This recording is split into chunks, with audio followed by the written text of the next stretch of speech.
J'ai eu sur les 8 premières années que des réponses négatives quasiment à mes dossiers. Je notais dans les cahiers tous les trucs que je tentais et je voyais qu'il y avait l'équivalent de 1 oui pour 70 non.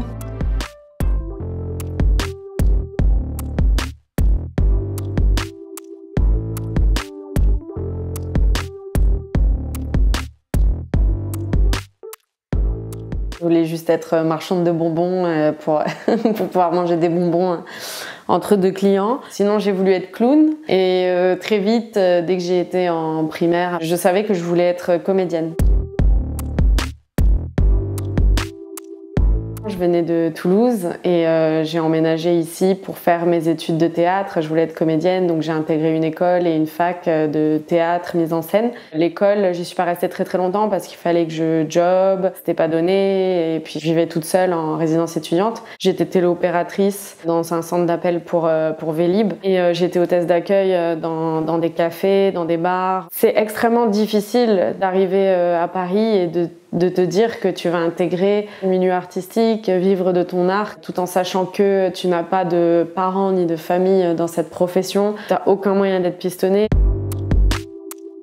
Au niveau des auditions, des castings, c'était toujours soit du bouche à oreille, soit j'essayais de trouver sur Internet, mais je n'avais pas accès aux grandes auditions et aux grands castings parce que de un, je n'avais pas d'agent et je n'avais pas eu accès, par exemple, quand vous sortez du Conservatoire national de théâtre de Paris. En fait, les élèves, ils ont accès à certaines auditions et si on n'est pas passé par ce système-là, on ne peut pas y avoir accès. J'ai eu des moments difficiles et des moments de doute et des moments où je n'en pouvais plus, mais j'ai toujours été suffisamment peut-être naïve ou suffisamment un peu folle pour me dire que ça allait marcher.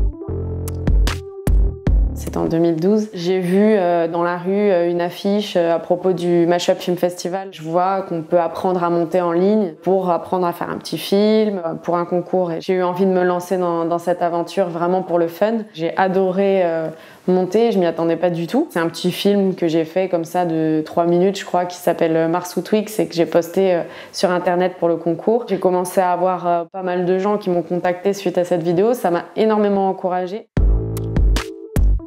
Après, ça m'a piqué, j'ai eu envie de réaliser des films un peu plus longs. J'apprenais à monter sur des tutos, YouTube, tout ça. Et en parallèle, j'avais le scénario d'un court-métrage de 20 minutes qui était prêt et une production a proposé de me donner un petit peu de fonds propres pour que je puisse le réaliser. Donc j'ai fait mon premier court-métrage qui s'appelle Blast. Et c'est un film qui a été sélectionné dans un festival franco-chinois et qui a gagné un prix.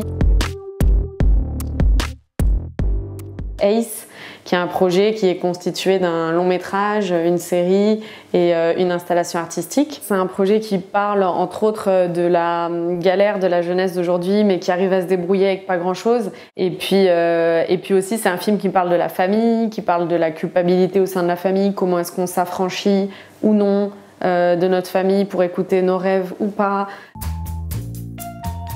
Attends, j'ai un fils boxeur et une fille artiste. Bah tu devrais être content. Oui, de RSA, ça fait presque un SMIC, maman. Du coup, le film est même sorti en salle. Il est resté 6 mois au cinéma. Donc on est super content avec l'équipe du film. Ouais, bien sûr que j'ai voulu arrêter le cinéma plusieurs fois, mais la fois où vraiment je l'ai fait, c'était juste avant de partir en Chine, parce que je savais pas du tout que j'allais partir en Chine. J'ai signé un CDI dans une brasserie en tant qu'hôtesse d'accueil. Je voulais vraiment plus jamais entendre parler ni du théâtre ni du cinéma. Je me disais, oui, d'accord, je veux pas lâcher la barre, mais en fait, à force, quoi, j'ai les mains qui saignent et il arrive un moment où poursuivre un rêve qui ne se réalise jamais et ça peut faire très très mal aussi psychologiquement.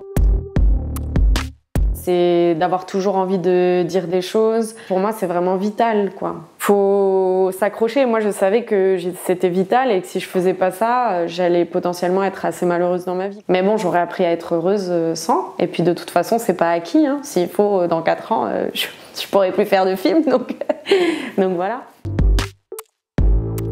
Comme dit une de mes meilleures amies, j'ai jamais de la chance ni du premier coup, ni du deuxième coup, ni du troisième coup, mais à partir de la 4e fois, ça commence à... Voilà. Ça résume un peu mon parcours. J'ai eu, sur les 8 premières années, que des réponses négatives quasiment à mes dossiers. Je notais dans les cahiers tous les trucs que je tentais et je voyais qu'il y avait l'équivalent de 1 oui pour 70 non. Et puis après, par contre, quand j'ai fait mon premier long métrage, c'est rigolo parce que ça a inversé un peu la tendance. Je pense que le jour où on fait une super école prestigieuse qui apprend plein de choses, c'est un atout. Puis le jour où on peut pas la faire et qu'on se débrouille autrement pour y arriver, c'est un atout aussi. Mais je dirais ouais que ça a été plutôt un atout.